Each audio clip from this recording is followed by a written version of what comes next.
You saw the title of the video and you're already getting your worst comments about it. I'm like, you're not a true fan of Tolkien, you're a shill, you're a fake fan, you're garbage, you're just the worst. Probably a whole lot of worse comments, but hey, I'm welcoming it. That's the beautiful thing about the internet, folks. We're allowed into different opinions, even if we don't like them.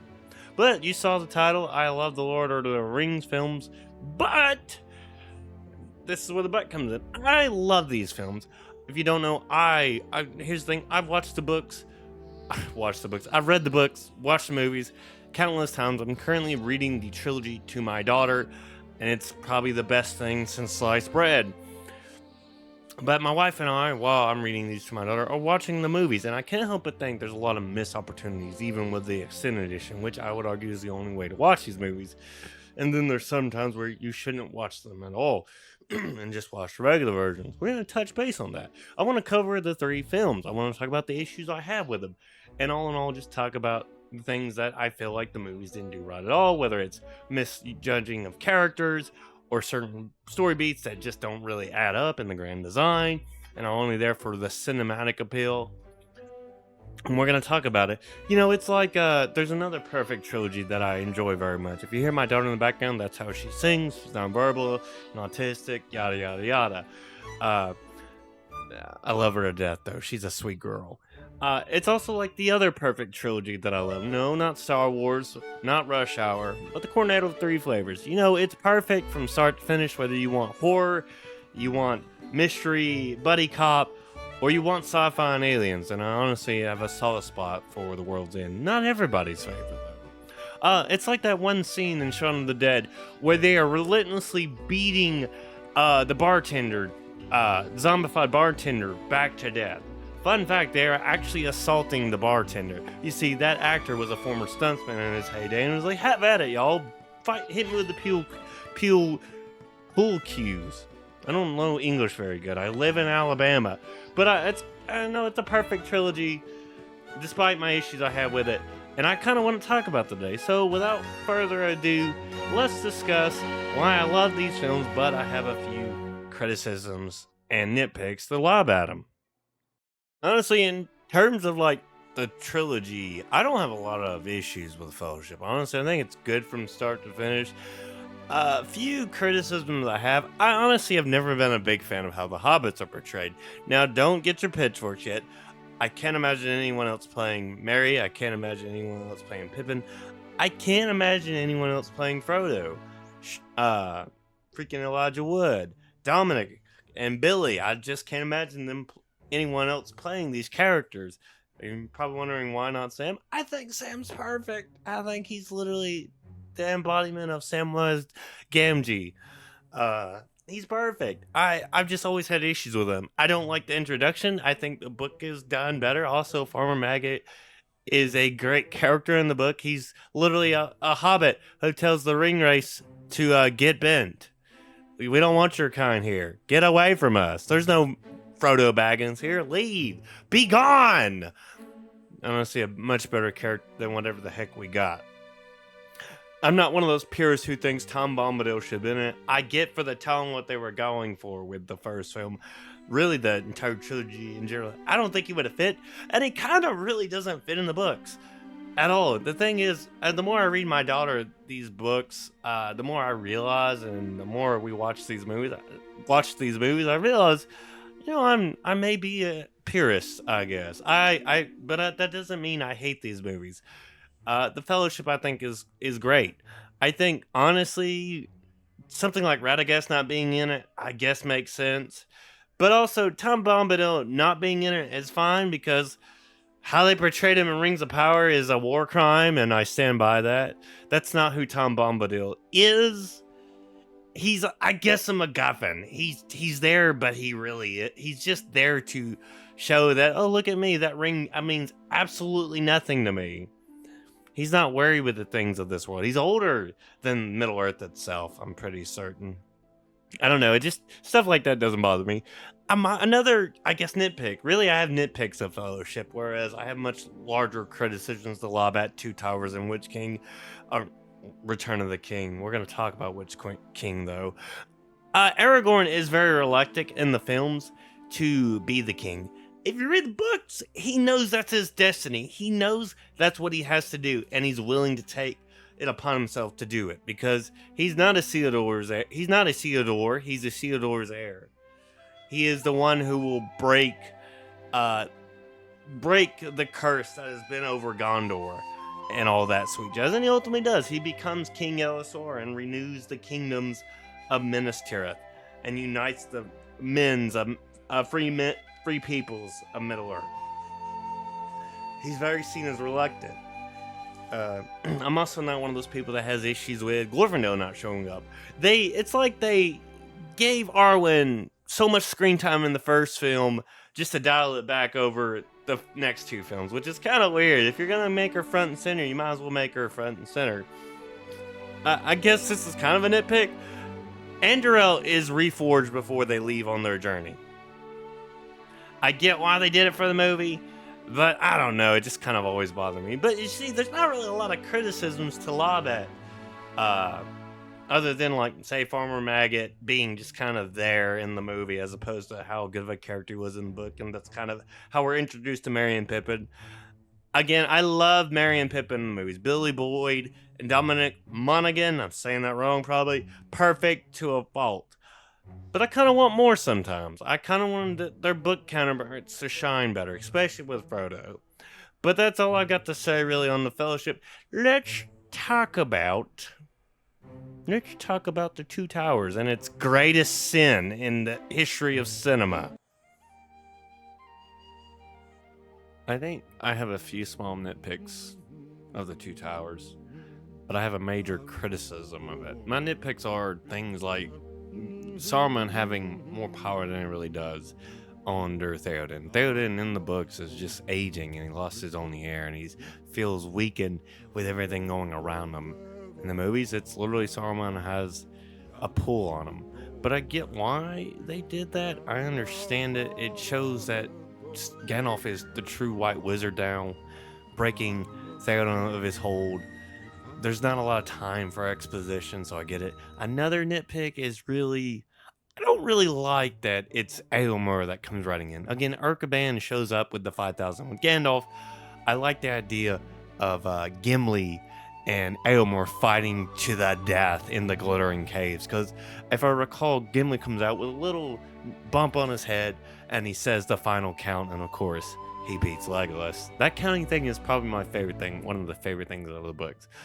It's done really well in the movies. I love it. I kind of like the idea that Gimli was so far behind that he ultimately beat Legolas in the counting game.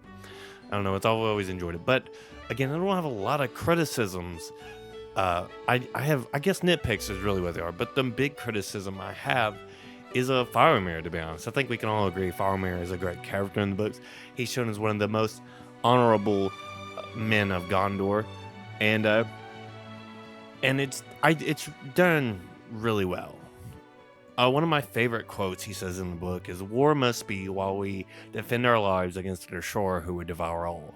But I do not love the bright sword for its sharpness, nor the arrow for its swiftness, for the warrior, nor the warrior for his glory.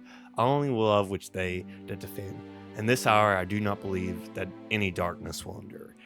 We did not get this Faramir in the movie. We got this Faramir.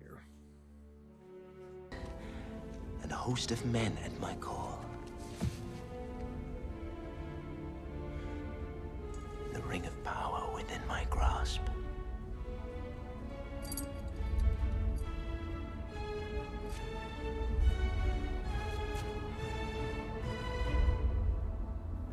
Chance for Faramir, Captain of Gondor, to show his quality.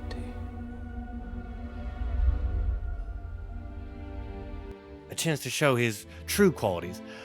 The way I describe that when they're near the Forbidden Pool in the book says, Frodo and Sam have found a reprieve from this dark, perilous journey they find themselves on. In the movie, it's like they're in a den of lions.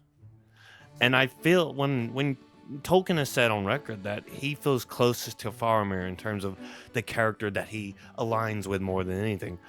Faramir is going to be the next steward of Gondor. He is an honorable man, and he's portrayed as complete the opposite. See, that's why I always said if Faramir had went on the journey instead of Boromir, he would have never fallen prey to the temptation of the ring, because he was that close to the ring and denied its temptation. And I feel like that's one of the biggest misses. But also, the Two Towers deviates more than any other book in the movies. Like, just how the second book starts is the breaking of the Fellowship and Boromir's death, which makes sense that how Faramir knows about it. And the second book ends with Sam going right into Cirith Ungol to save Frodo and continue this journey. I don't know, I've always had issues with it, and I think a lot of people can agree that's a big criticism to have of Faramir's portrayal, but I would argue his is not even the most heinous. It's actually Denethor. We're about to talk about that with Return of the King. Again, Return of the King has tied for most Oscars ever won. It's just perfection. It is the most perfect movie.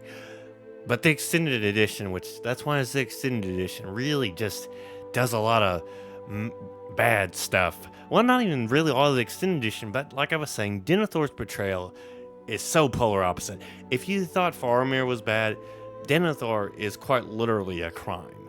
In the books, he's portrayed as honorable, one of the best stewards Gondor has had in ages, and he was not hesitant about lighting the beacons of Gondor. Not at all. He was more than happy to accept the aid of the Rohirrim. And he's also the reason that Osgiliath stood against the first assault by Sauron. He didn't fall into despair till the very end. But again, it gives more importance to Gandalf and showing that he has the Ring of Hope. And don't get me wrong, I love John Noble. I think he's a great actor, but that portrayal is just really weak. It's also like the extended edition part where Gandalf and the Witch King fight and Gandalf loses. Context is important. Gandalf the Grey fought all 9 on Weathertop. When he's brought back as Gandalf the White, he's off the rails. He does not have to hold back anymore. Which is why I never understood him losing to the Witch King, who's simply a man who's invisible and has become a servant of Sauron. You can make the argument because of Sauron's strength over Middle-earth at the time, but I don't know, that doesn't check out for me when Gandalf's a literal god. It doesn't work for me. Another criticism I have is how Sam and Frodo part ways. In the book, that doesn't happen. Frodo is there with Sam into Shelob's lair. The whole thing about bread and Gollum tricking Frodo just doesn't check out, which is why I've never been a big fan of the portrayal of Frodo later into the trilogy. It don't work for me. They get separated in Shelob's lair, and Frodo is separated because of Gollum. The whole thing with Shelob happens, and the end of Two Towers quite literally ends with Sam going after Frodo to save him and continue the quest. I get why they did it in Return of the King. I don't know, I'm just not a big fan of it because that doesn't really connect with Frodo. That doesn't make sense for Frodo in any regard. You could make the argument it's because of the ring, but again, I don't agree with it, honestly. Again, I love the books, I love the movies, but I've always had issues with that. The portrayal of some characters is kind of finicky at best.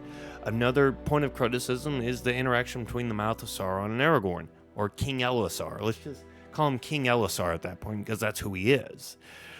In the books, his aura alone drives Mouth of Sauron to flee. In the extended edition, he cuts off the head. There's a YouTuber's video I gotta watch where the army defected from Aragorn because he killed an emissary. He's still an emissary, even though he's for the worst guy imaginable. I don't know, that's always bothered me, because that's not who King Elessar is.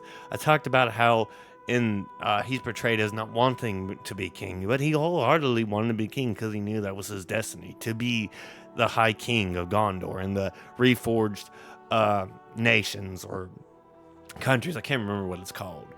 Never been a big fan of that, to be honest. Again, I guess you all know where this is going, but as we know in the extended editions, Saruman has killed everything. If you've read the books, you know that after the Destruction of the Ring, there's literally half a book left. And I'm just not a big fan of that. I think a lot of people wanted the Scouring of the Shire. I get it probably add an extra hour or two, but it's important to the Hobbit's journey, as well as the end of Saruman, who is known as Sharky at that point, because he's lost everything. Saruman was bested by the true White Wizard. and lost everything, his abilities. He still has some sort of pull with his words, but not as it was before. And the hobbits Frodo, Sam, Merry, and Pippin get their fellow hobbits to rise up against their oppressors. And Gollum, Grima still kills Saruman, but he's more pathetic at this point, and it's why I'm just not a big fan of it. Also, we got that lovely little rendition of Christopher Lee explaining what it's like to be stabbed, and I think that's just the best kind of thing ever. No, I know what it's like stabbing people. Don't try to educate me. And Peter Jackson dropping it after being told a little war story. Christopher Lee was a hoot. Did you know he had a heavy metal band? He also met Rasputin's assassins. Man was the main character, pretty much. Also a direct descendant of Charlemagne. We'll end it there. Honestly, I love Lord of the Rings. I love everything about it. Don't think these are nitpicks and criticisms, because Tolkien is literally my favorite author ever. Two of my favorite quotes are, "Not all those who wander are lost." And if more of us valued food and cheer and Song Above Hoarded Gold, it would be a merrier world. And I love that, because it's true. Imagine if we focus on far more important things than wealth and being against people. There would be less strife if we just focus on the important things in life. Tolkien was a devout Catholic man who interwoven his faith into his works. Very subtle, very nuanced. I won't say what C.S. Lewis did was ham-fisted, but C.S. Lewis was different from Tolkien in regards that he really put all his faith into his works. Whereas Tolkien was far more nuanced in how he use his faith. And, that's fine. That's okay, and I'm perfect with that. I love Tolkien's work. When I was diagnosed with autism, I didn't have really any friends. Tolkien's work was for me when I had no one. The characters of the Lord of the Rings were my friends, and they gave me hope. And that's what it is. That's what Lord of the Rings is about. It's about hope, finding hope in uncertain times. And that the fate of us all is shaped by the littlest of these. And that's kind of something to be hopeful for. I know things are scary right now, a lot of uncertainty, but Tolkien gives us hope. Gandalf was an inspirer of hope. And I think it's okay to have hope. But that's kind of it for the video, y'all. You can tell I'm Southern. I want to hear from you guys. What do you think? What are your criticisms of the movies? If you have any, what are your criticisms of the books? If you have any, I want to hear from you guys. Let me know down below. And of course, if you enjoyed the video, hit that like button. Helps your boy get into the algorithm. If you're feeling super generous, maybe, just maybe, consider subscribing, turning on notification bells. But of course, that's it. That's the video. I love you all. I'll see you all in the next one. Take it easy.